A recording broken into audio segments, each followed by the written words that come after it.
Let's talk face cupping marks because they happen to the best of us. And chances are, if you're watching this video, you may currently have cupping marks. And before we go any further, I just want to say, if that's you right now, take a breath. Don't panic. They will go away. I promise. It may take up to 7 to 10 days, but they will go away. And I want to talk about some tips and tricks to help them go away more quickly. My name's Emily. I'm a holistic esthetician who specializes in facial massage, and I've seen my fair share of face cupping marks. I've given myself my fair share of face cupping marks, and I just want to share how you can help them heal more quickly. So face cupping marks actually have a name in traditional Chinese medicine. They are called sha, and they actually have a purpose. So when you see body cupping marks, this is intentionally done because when we're using suction, we're mechanically stimulating blood flow and lymph flow locally in that tissue, essentially waking it up. This is what makes face cupping give you bright skin and vibrant skin and wake your skin up. But when we get the sha, it's because there was stagnation in the tissue, and that suction is bringing that blood flow up to the surface, and it's creating this disruption that then allows for the cleanup crew, immune cells, lymphatic drainage to come in and clean that stagnation up. And so this is why with body cupping, it's actually really desirable. That being said, it's not ideal on the face, and technique can affect face cupping marks or lack thereof. So this is why it's really important to make sure that you're using enough slip, so enough oil on the skin. When in doubt, always use more than you think you need. You want to make sure to not park the cup in one area for more than like a second. You want to keep the cups moving across the face. And then you also want to make sure that you are using an appropriate amount of suction for your skin. So mature skin, lax skin, skin that's more prone to bruising may not be a great candidate for cupping. Or if you still are a good candidate for it, you can change the amount of suction that you are applying by changing the position of your hands. You're going to get more suction closer to the base and less suction up at the top of the cup. You can also change the type of cup that you are using.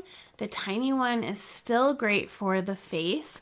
However, I've also given myself face cupping marks even with this tiny one when I had a ton of stagnation around my eyes. I have actually given myself a face cupping mark right by my eyes even with this tiny one. So regardless of the size, still be careful, and be extra careful if you know that you already have a lot of stagnation within your skin. Maybe you were recently sick or had an infection, or you've got a lot of puffiness going on. But let's say you've already got the marks happening right now. What can you do? My first thing that I always say is make sure to stay hydrated. What's happening is we want that blood to reabsorb into the capillaries, and the more hydrated you are, the more effective that this process is going to be. So make sure to hydrate with warm water, sipping several times throughout the day, eating your hydration, all of the things. And then the next thing is I want you to just leave the area alone. You don't want to be doing any more facial massage, nothing vigorous. We don't want to be adding more inflammation to the area with exfoliation or any mechanical manipulations on the skin. The next thing I really like for this is applying gentle heat, but you do want to wait 24 to 48 hours after the cupping mark occurred. Using a cool compress is what I recommend, and then after that, switching over to gentle heat. So this can look like a warm compress on the skin. I also really like to use a gua sha stone, warm it up with water from the kettle, Don't get it too hot, of course. Test it on your inner wrist to make sure it's not going to burn your skin. But you can apply the gua sha stone to the skin and do like a gentle pumping to the area with the stone. If you don't have a gua sha stone, a spoon will work just as well. Even just a warm mug of tea placed against the skin can be really helpful. The next thing is some topical support. So I really love 2 ingredients, topical vitamin K and arnica. You can find these together at your local drugstore or on Amazon in a single product, or you can purchase them separately.